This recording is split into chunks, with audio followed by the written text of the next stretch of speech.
Oke. Pertimbangannya tadi apa, Bang? Artinya kita lihat dari hal-hal yang memberatkan dan meringankan. Nah, yang memberatkan? Yang memberatkan tidak mendukung program pemerintah terhadap penanggulangan tindak pidana korupsi, kemudian tidak ada pengembalian kerugian negara, kemudian terakhir adalah kita menilai bahwa terdakwa ini tidak menyesali perbuatannya, tidak mengakui perbuatannya, kemudian perbuatannya juga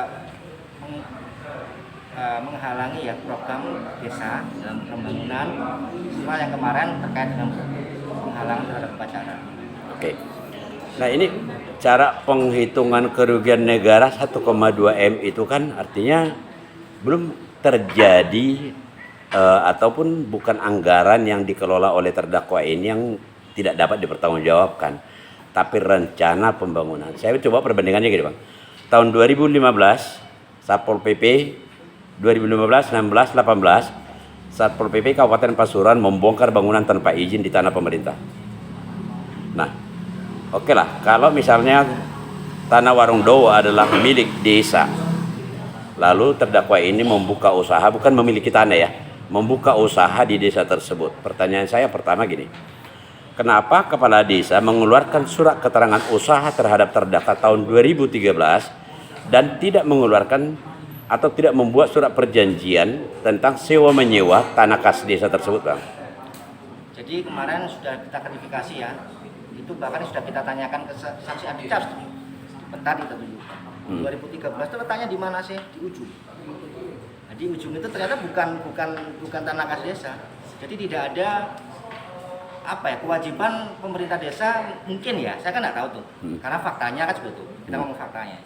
Kalau fakta seperti itu, seandainya memang itu di luar tanah kas desa, buat apa pemerintah desa meminta sewa kalau bukan artinya jadi ada nggak di jaksa bukti itu surat keterangan usaha yang dikeluarkan oleh kepala desa itu? Ada nggak di? Kita kemarin itu berdasarkan dengan keterangan dari terdakwa ya, surat izin kita sudah tanyakan memang, tapi surat itu tidak diberikan kepada kita. Ada. Artinya jaksa tidak memiliki bukti itu. Hanya keterangan dari terdakwa. Oke. Nah, kemudian cara menghitung kerugian negara dengan rencana dikurangi rencana pembangunan lapak, dikurangi rencana yang sudah dibangun dan hasilnya menjadi kerugian negara. Itu metode baru atau bagaimana, Bang? Karena dari ribuan perkara korupsi yang disidangkan di sini untuk pasal 2 tentang kerugian negara dari anggaran, dari APBD, APBN ataupun dari dana alokasi khusus, tapi ini masih rencana yang belum terlaksana. Dasarnya apa, Bang? Metode apa itu? Jadi terhadap kerugian negara itu kan sudah ada ahlinya yang melakukan perhitungan, ya kan? Jadi jaksa pun berdasarkan hal tersebut. Tapi jika dilihat itu kemarin sudah kita challenge juga, kita tanyakan juga kepada ahli, baik itu ahli dari kita maupun ahli dari terdakwa, ahli pidana. Saya tanyakan terkait dengan kerugian negara nyata itu seperti apa sih? Artinya kan putusan MK itu kan mengisyaratkan harus ada kerugian negara nyata.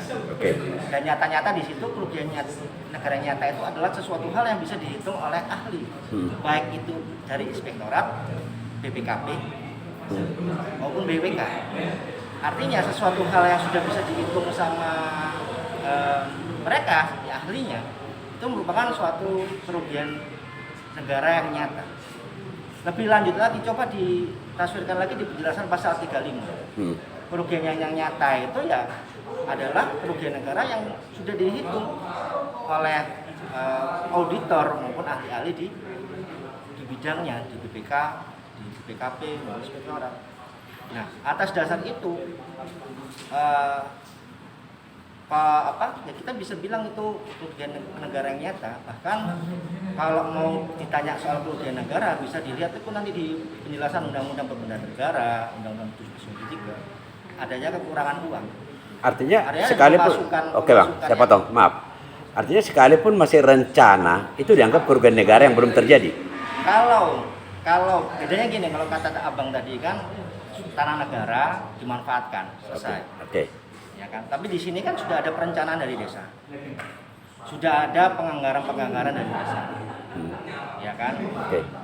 Artinya di situ sudah ada pendapatan negara yang bisa masuk ke desa, tapi desa tidak bisa punya di situ. Jadi kekurangan uang itu yang dihitung sama ahli, dianggap sama ahli itu merupakan kerugian negara.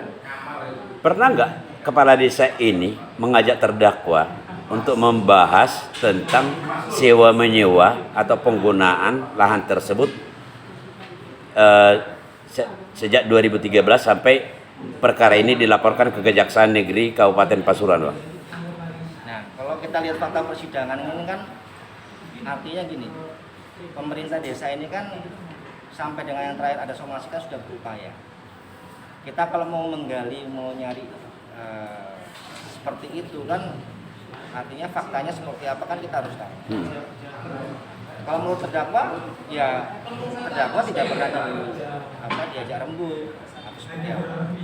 Tapi kalau menurut pemerintah desa ya karena Pernah diajak. Pemerintah desa sudah berupaya, tapi ada satu dua hal yang membuat pemerintah desa ini terhalangi untuk ngomong-ngomong sama dengan terdakwa. Itu kan juga perlu harus digali lagi. Kalau tanah tersebut adalah tanah kas desa, karena sebelum kepala desa Mamak Muslik sebagai kepala desa tahun 2011 sampai sekarang, kepala desa Warungdowo adalah saudara kandung dari terdakwa. Pertanyaan saya gini, kalau itu memang tanah kas desa, kenapa sejak puluhan tahun silam tanah tersebut tidak dikelola oleh kepala desa layaknya TKD yang lain, tapi justru membiarkan TKD itu? Bukankah TKD itu sebagai pendapatan asli desa? Lalu yang kedua, apakah letter C sebagai bukti kepemilikan tanah bahwa tanah tersebut sebagai tanah kas desa dengan letter C yang ada di desa Warungdowo? Artinya begini, itu kan kita nggak bisa ya kemudian berandainya kenapa hal dulu seperti ini, kenapa seperti ini, kita kan akhirnya berasumsi di situ. Tapi kita kan harus tahu faktanya seperti apa. Oke. Artinya faktanya memang pemerintah desa dulu itu tidak berupaya memanfaatkan apa yang dipunyai tanah kas desa. Tapi tidak serta-merta kemudian kenapa dulu enggak, sekarang kan proses itu bisa berjalan. Artinya dengan adanya undang-undang desa, adanya pemahaman baru tentang pemanfaatan aset-aset desa, itu memungkinkan bahwa kepala desa ini ternyata bisa ya untuk memajukan masyarakatnya, untuk memajukan orang-orang di desanya itu dengan adanya pendapatan dari aset-aset desa. Kalau itu baru muncul sekarang ya tidak salah juga, ya kan? Nggak bisa kemudian menyalahkan yang lama, kemudian yang baru kok itu nggak bisa. Tapi artinya kita harus lihat ke depan dengan adanya upaya dari desa untuk menjaga asetnya. Artinya desa ini punya kewibawaan, punya keinginan bahwa desa ini punya aset yang bisa dimanfaatkan oleh masyarakatnya, bisa meningkatkan pendapatan desanya yang kemudian diputar kembali untuk masyarakatnya. Itu hal yang bagus. Oke, terakhir Bang. Ini kan di dakwaan atau dituntutan melanggar pasal 2. Ya. Perbuatan melawan hukum yang dapat memperkaya diri sendiri, orang lain atau korporasi atau merugikan keuangan negara. Pertanyaan saya gini, apakah korupsi itu memang hanya dilakukan oleh satu orang atau bahwa korupsi itu dilakukan lebih dari satu orang? Itu kasuistis. Tidak semua kasus itu satu orang, tidak semua kasus itu banyak orang.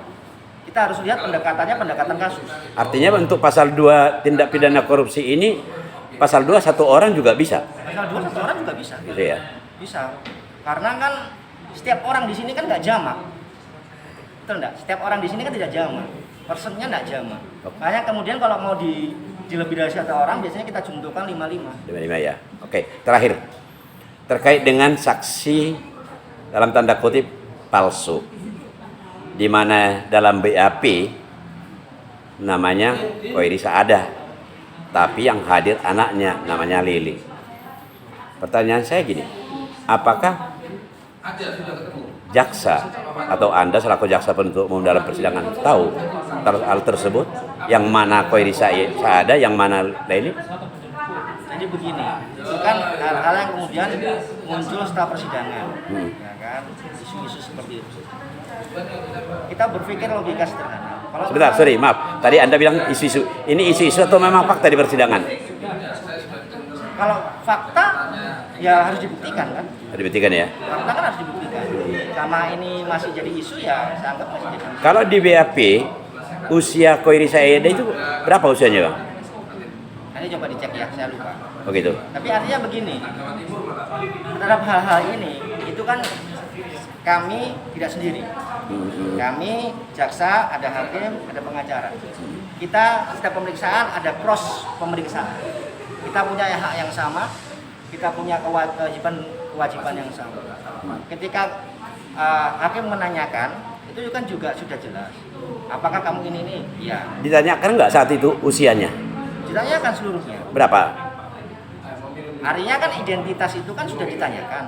Enggak, maksud saya ditanyakan nggak? Karena dapat info yang saya dapat dari hasil penelusuran saya bahwa Khairi Saada ini usianya sekitar 60 tahun.